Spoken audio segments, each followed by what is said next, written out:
The 6th Legion of Space Marines to be created were, of course, the Space Wolves. And the Space Wolves have the honor of being the most unique Space Marine chapter. Now, that might seem subjective because obviously Black Templar are the best Space Marine chapter, but the Space Wolves have 18 unique to the Space Wolves units, and that is pretty wild.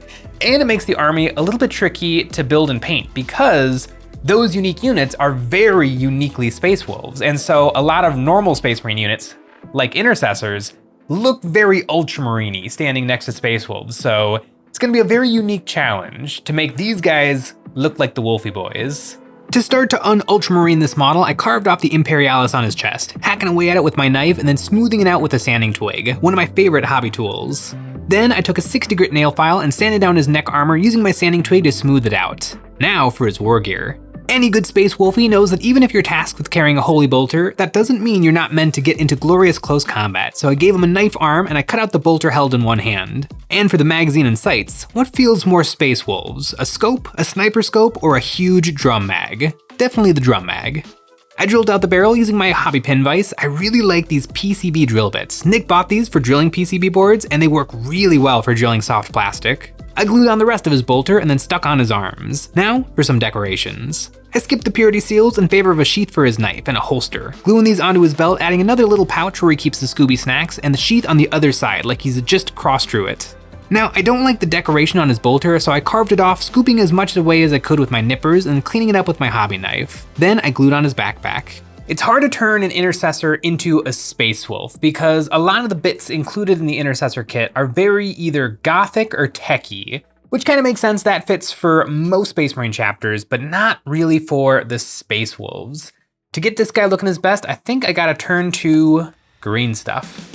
I usually do my sculpting with Milliput because I usually have to do a little sanding afterwards to get it just right, but green stuff is better for hair and fur.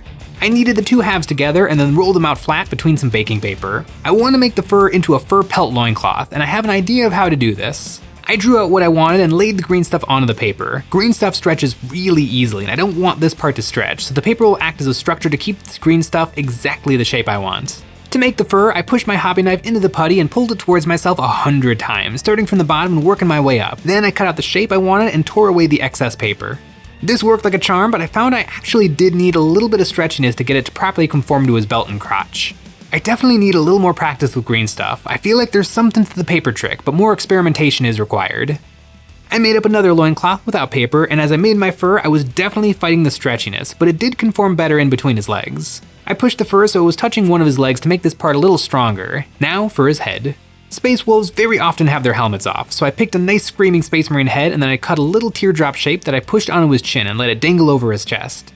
Then I made a little tiny worm of green stuff that I pushed onto his lip and poked and prodded it into a mustache, having it come down the sides of his mouth and meet up with his beard. Then I used my hobby knife to carve a million little lines into the putty, and I think his beard worked much better than his loincloth. I think it helps to do the sculpting on the model instead of off. Now for his shoulder pads. I picked some classic plain part number 69 shoulder pads and glued them on, and before I wrapped up the build, I thought of one more wolfy thing I could do. I glued another knife to his power plant. Space Wolves can never have too many knives. I don't have a ton of experience with green stuff, but I'm pretty darn happy with this. His beard is a little bit on the wispy side, but maybe he's a really old Space Marine. I like this little Space Wolf. And speaking of Space Wolves probably have the most interesting detachment rule out of all of 40k. Champions of Russ. Over the course of the game, you have to complete 4 tasks, and each time you complete one of those tasks, you get a benefit for your entire army. It's kinda situational and it's kinda risky, but it's really, really fun and flavorful. If one of your characters defeats an enemy character, then you get sustained hits 1 across the board. That one is definitely the maybe one. Like, you might be able to pull that off, especially against armies like Genestealer Cult, where your opponent's gonna be bringing tons and tons of characters that are very easy to kill, and sustained hits 1 is gonna massively benefit your army. The second one is holding your opponent's home field objective with a character, or at least a character within range. That one is a little bit harder to pull off. You might be able to do it later in the game, but that one is going to give your entire army +1 to objective control. It's a really good ability, but it's gonna be really hard to pull it off. And then once you've pulled it off, it's gonna be really hard to count on your model still being objective control 2 or objective control 3 and being able to hold those objectives. Number 3 is probably the trickiest one to pull off because it's mostly in your opponent's hands, but one of your character models has to be brought below half health, but not die. And if that happens to happen, then your entire army gets 6 up, feel no pain. 6 up, feel no pain, not the most exciting thing in the whole world, but I really like it because it's just so much fun when your opponent's like, I deal 4 damage to you, and then you're like, we'll see. And then you roll 4 dice, and then it turns out you do take 4 damage, but at least you got to roll the dice. And there was a chance that you might not take all of that damage. And number 4, probably the easiest one to pull off, is if one of your characters kills a monster or vehicle, then your entire army gets lethal hits. This one is totally in your control, and you kind of have to, I feel like you kind of have to add up between, do you want the sustained hits one, or do you want the lethal hits? They kind of benefit different types of weapons and different types of units, but those are definitely 2 things that you can get early on in the game to make sure that you're actually taking advantage of having your army rule. Overall, it's not a very good detachment rule, like in-game, like power-wise, but it's really fun and flavorful. I almost wish that there was like another army rule that just like made characters better in general, and then as a bonus, you got these other abilities, because typically what I see online with lists that are built around the Space Wolves, I see them taking the normal Space Marine detachments, but the actual Space Wolf detachment is really, really fun. And speaking of really, really fun, it's time to paint this sucker. I primed my Space Wolves in black and then gave them a zenithal of weight from above, spraying this through my airbrush. Now for the armor. Space Wolves are right in between a light gray and a baby blue, so this Army Painter Battleship Gray speed paint should be perfect. I brushed this on everywhere, and then to shade the recesses in his armor, I thinned down some blue wash 50-50 and put this over the armor as well. The gray of his zenithal mixed with the subtle saturated blue of this wash makes his armor look perfect, and I finished it off with a sponging of a very light blue, and then a dry brushing of the same color. Now for his Space Wolf accent colors, red and yellow. I painted one shoulder pad red and then one shoulder and knee with yellow. I did a few coats until it was completely colored. This Space Wolf is presumably marching through the snow, so there wouldn't be a harsh shadow. On his knee, I painted on some triangles, doing a zigzag and then filling in the bottom half with red. Then I painted over the shoulder pads with gloss paint in preparation for some decals. I have 2 Space Marine transfer sheets in my collection, one old and one very old. I picked the wolf head and bear paw decals. I put these onto his shoulders and crushed them down. These old decals are on some thicker plastic, so they cracked a little as they conformed to the round shoulder, but that's not a problem. I gave them a few coats of gloss paint to get rid of the edge of the transfers, and then I fixed them up with some black paint. Even though I did have to do some corrections, it was still much easier than freehanding these symbols. To finish them off, I sponged on some paint chips using the light blue I used for the armor. I love how these bright colors look next to the cold blue white armor. I've actually painted quite a few Space Wolves, and so far, this is my favorite armor that I have painted. My first experience of the Space Wolves was back in college when I didn't have a ton of time to be painting and modeling, but I was reading a ton of the lore, and I really liked the idea of the Space Wolves. Space Wolves are broken into 12 companies, but there was, at some point, a 13th company.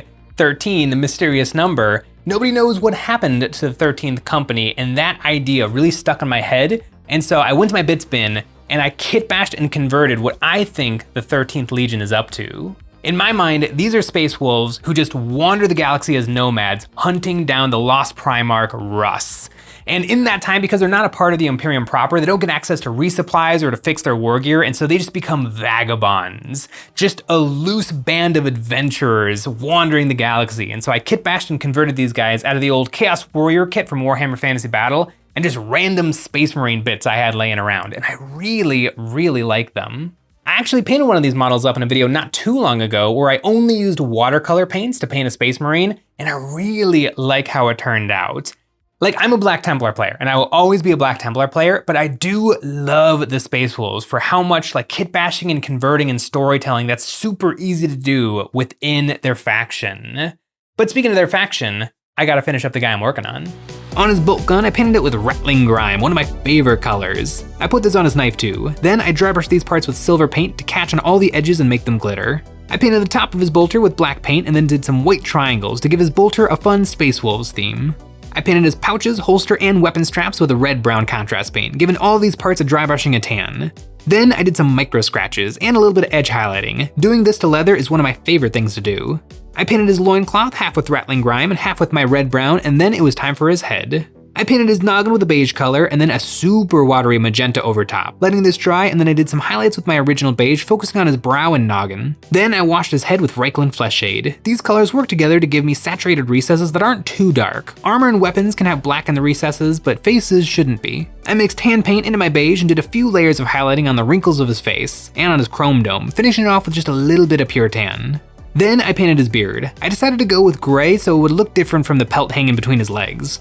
Although it would be really funny to have a character with an old beard hanging just below their new beard. I washed the beard with Nuln Oil and then did some highlights of light gray, painting on some small lines for a final highlight.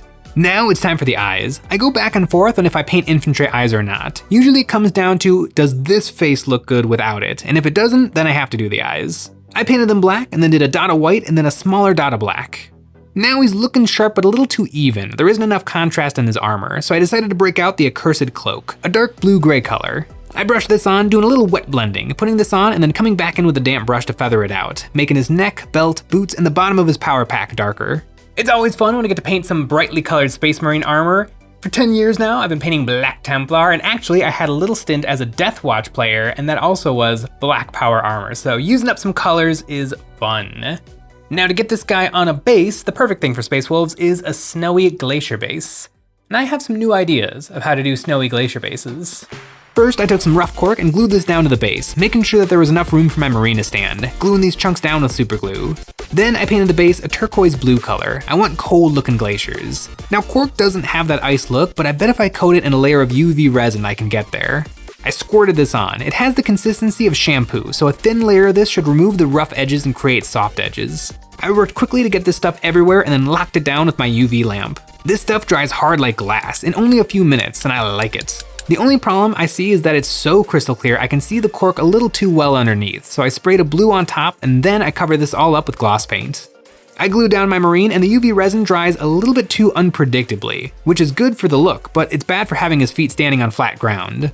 Luckily, I can hide this underneath a layer of snow. I poured Army Painter Snow into a cup and gave it a generous dollop of gloss paint, mixing this together into a toothpaste-like consistency.